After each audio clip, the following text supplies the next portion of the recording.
Night on the bench, Kisumu County woman rep Rosa Buyu looking at Wahome. I've had it today, Wahome. I think that's fake. Yeah, Kandara member of parliament, Alice Wahome. This is fake. Modoni. Yes, right. You can call her Tieno Radiambo. Yeah, Alice Adiambo. Modoni. Yeah. But you're complaining that there's water over there. Nobody's offering you. Yeah, you know, I just looked at that water. I'm so thirsty. It's because of COVID-19. No, I'm so thirsty, and it can't be offered to me. And you know what I likened it to? The first 5 years term of Jubilee, where 2 regions were actually eating, and the rest of the 40 regions were watching them. All right. And measuring. I'll get you the water. Give me some water. Now, what you're doing is what handshake. Also water. This is for all of us. What you're doing is what Handshake and BBI hopes to do. These are both fresh bottles. Give water to everybody. Give water to more regions, so that more regions, Thank every goodness region there's can no partake. label. There's no label. Thank you. Karibu sana. Thank you, Jeff. So now all Kenyans are partaking, not watching 2 people Not eating. watching from far. So now, speaking of partaking, yes, are you going to partake in the vote for the BBI in the next few days? Not just yes, I'm definitely going to vote a yes for BBI, and even after that vote, I'm going to be on the forefront of campaign to ensure that the BBI actually passes, and not just pass, but pass overwhelmingly with the Kenyans. Mheshimiwa, you said from the beginning, you have said I've never supported BBI because the first beginning of this BBI was 2 people, His Excellency the President and her boss. We waited for it to be unbundled or to be at least released to the people. It took maybe 2 years. The next minute we saw the reggae. The reggae comes, some people can dance, others cannot dance. The police are released on some teams when we go to campaign. Eventually we decided to then join and see whether the police will also come to the combined team. So when we go to combined team, there is no police. When we go to separate teams, because you know, you don't have to share platform, political platform, then the police are released. Kakamega, remember? You saw the other day in Nakuru when we were doing the small by-elections. These guys have gone nuts. And I'm very serious. So therefore, personally, I was looking for a situation where if we are going to affect the 2010 constitution, then we better do it correctly. And the president and the Right Honorable Raila Odinga cannot pretend to be a popular initiative. Popular initiative connotes people, the majority of Kenyans, civil societies, ordinary Wanjiku, other groups, the faith-based. Okay, fine. How does an executive convert itself to a popular initiative? Well, even though it passed in 44 out of 47 counties? And Jeff, you know, they were given Kenya shillings 2 million per MCA. Jeff, can I say this? Remember? Yesterday in the ruling of the Speaker in the House, the Speaker categorically said, Kenya is made of Kenyans. One is not born executive, you journalist, we are all Kenyans. And when the Constitution talks about popular initiative, any Kenyan, whether it's a lawyer, whether it's a trader, whether it's a teacher, so long as you are Kenyan, you are free. And you are free to be considered as part of that popular initiative, meaning it doesn't have to be a small trader or a normal Kenyan coming up to say that they want to initiate the process. It does, now that it's Raila, like she's saying, Honorable Raila, and Mheshimiwa Uhuru, like she's saying, even if they initiated the process, they are still Kenyans, and the Constitution allows them to actually initiate that process. But not everyone, not everyone has to agree, right? I mean, and not everyone has to agree. And what I'd like to say is this. What just is puzzling to me is we are discussing a constitution. The main debate or the main discussion as to whether you support it or not should focus on the content of the constitution. What is this constitution offering Kenyans? But Alice and her newly found party called UDA, they are ignoring the contents of the Constitution. And you heard her clearly say, I'm going to vote no because Honorable Uhuru and Raila are executives. The manner in which it was brought, Why was it selective? So now we are moving away from discussing the constitution or the proposed amendments. We are now discussing the timing, because you'll hear her talking about timing. Soon she'll talk about corona. We are discussing about the economies, but you will hear her talking about corona has brought a lot of poverty and whatever. Yes. And that is true. It's a priority. That is true. But when do we begin to discuss the content? Because the content of the constitution is supposed to help Kenya govern itself better in a more inclusive manner. At what point will Alice and her partners discuss the content? You know? Very okay, good. Let me ask you this. The process through which you use to come up with the content is as important as the content. And therefore, if you have a hazard process, the product may also be your product, not my product. And you know, if you are talking about content, you must also question whose content it is. Kenyans are supposed to contribute to this. Kenyans are supposed to be the owners and the consumers of the constitution. So she wants me now to forget how it was started, how it was processed, and then go to content. But 4 million Kenyans have you know, I do not think it is right and to assume that Kenyans will now come on board at the tail end. It is wrong, because that's not how you make a constitution. Secondly, and most important, is that they could have come up with the idea. But once you come up with the idea, then, and you know, propose to the legislature, to parliament, a legal framework through which the process will be undertaken. And thereafter, you'll be able also to draw money legally, taxpayers' money legally. There has been no legal framework, and that's why you see that even the time frames, there are no benchmarks. There is no, you know, no set way of public awareness, civic education. All these things were being designed behind the boardroom.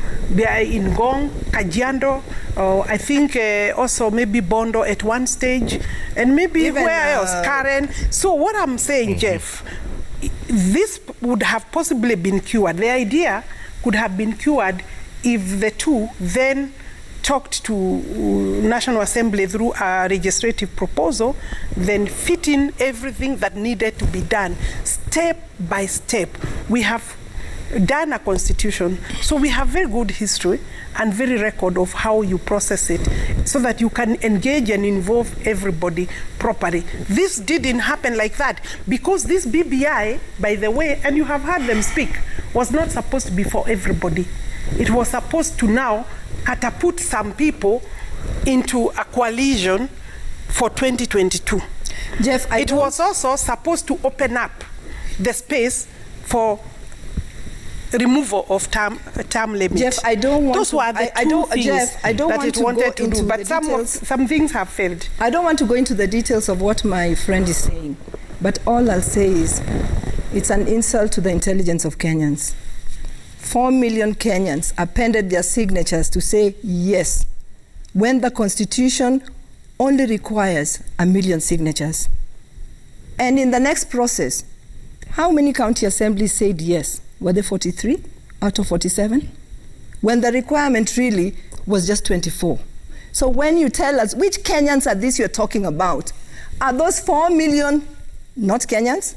Are these 43 county assemblies that are actually representatives of the Kenyans in the counties? And those Kenyans, which Kenyans are these you're talking about? So I don't want to pursue that line. So there are certain Kenyans that should be the owners of the Constitution, not certain, and other Kenyans should not be owners of the Constitution. Look what you're saying, that the 4 million are not Kenyans. What about those others? What about those others who are saying no, and that we needed to engage each other? We still give in them a an better, opportunity to say no in the referendum. Which opportunity? You don't think there'll be an opportunity? By the time you reach the referendum, you have to factor this damn thing through a legal framework. And I will not move from there, because we have done a constitution before.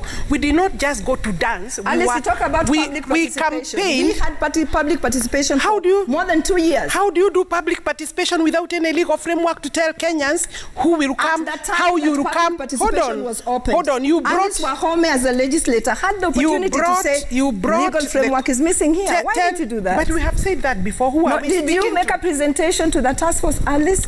As Alice, did you? How did the task force come? Whose task force? So did you was stand it? up at that particular time and make a presentation and say, task force, you are wrong at that particular time? Why wait 2 years? Why wait when the thing has processed to this far to bring up these points? If you look at your record or refresh your memory, Rosa, I have always, when I have been given an opportunity to talk about BBI, not in rallies. I have said before that you cannot talk about even a task force. The manner in which the task force was also put is questionable.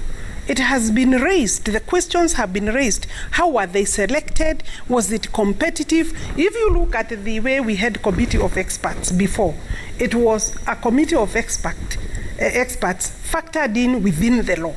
This committee that she's talking about, you don't know who actually picked them. It seems a lot of if Raila proposed sub 4 names and Ruto proposed how many? And Ruto proposed 4 names, or the president proposed, who are they? Why should they not do it within a legal framework? Okay, you see, you understand? I do. Yeah, and I'm asking that. I'm not asking because of spite. I'm saying I know it is the president and the prime minister, but in terms of the deputy prime minister and the deputy president. In terms of making the constitution, you have to ensure that if they are the ones you want them to pick these people, then write it in the law. Well, hold on, before you answer. Put it in law. I think, Mheshimiwa, what you're feeling, I mean, there's a lot of, you said it's not spite, but you just feel left out of the equation. That's what it is. You feel you're outside the tent. Not as an individual.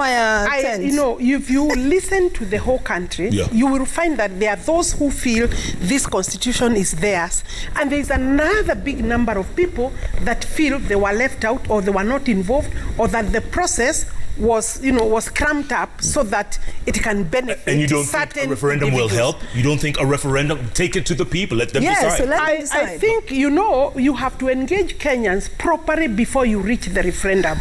It may reach there, Jeff, and I'm not saying it may not. I'm saying it is likely to reach to the referendum. But by the time it reaches the referendum, Kenyans should have these books everywhere, like we had last time, would have read these books, would have had civic education and voter education. We would have registered voters. We are being told that we shall go to referendum in July. By July? By July. Do you know when we last did mass registration? The last general election. So are we going to use the general elections, the 2017 voter register, or which voter register? Why should some Kenyans not be able to say yes or no to this constitution? Because they haven't been registered. Can I say this? Yes, you can. And of course, I think the difference between my friend and I is if I have a contribution to make, or if I have a complaint to make, I go to the set committee or the officially, legally set committee to go and make that contribution, because then it helps. But if I wait, like they do, to go into rallies or to go outside into like a media platform without making presentations where it matters, then what you're doing is really not effective. And that is why I'm asking, Honorable Wahome, you seem to have a lot of information and a lot of reservation on BBI. Did you go and make any presentation on what your feelings were? I did not recognize. Did you make note? I did not recognize. Did your party UDA go to make to say that? Rosa, may I remind you, I'm a Jubilee member of Parliament, and let us not try I just got confused there because I thought you became tanga-tanga. You understand the law. I'm a Jubilee member of Parliament. At the right time, you can be sure I'll be taking a party of my choice.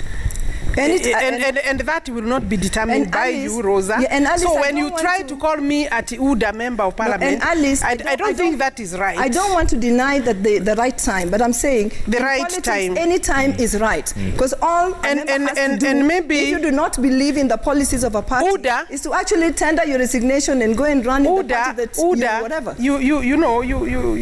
Rosa, you don't determine when I resign, when I will become a member of Parliament. Exactly. I'm an elected member of Parliament, and I'm fairly quite quite able to make certain decisions and useful decisions. For now, I'm Jubilee Member of Parliament, under the law, Kandara Member of Parliament, with the mandate of Kandara people, not Jubilee as a party. And come 2022? And come 2022, the law will guide us how you move from one party to the other. And indeed, UDA is actually PDR, a former PDR, and PDR is an affiliate of Jubilee, not an affiliate of ODM. So I don't know, piripiri ambaye sio yako kwa nini?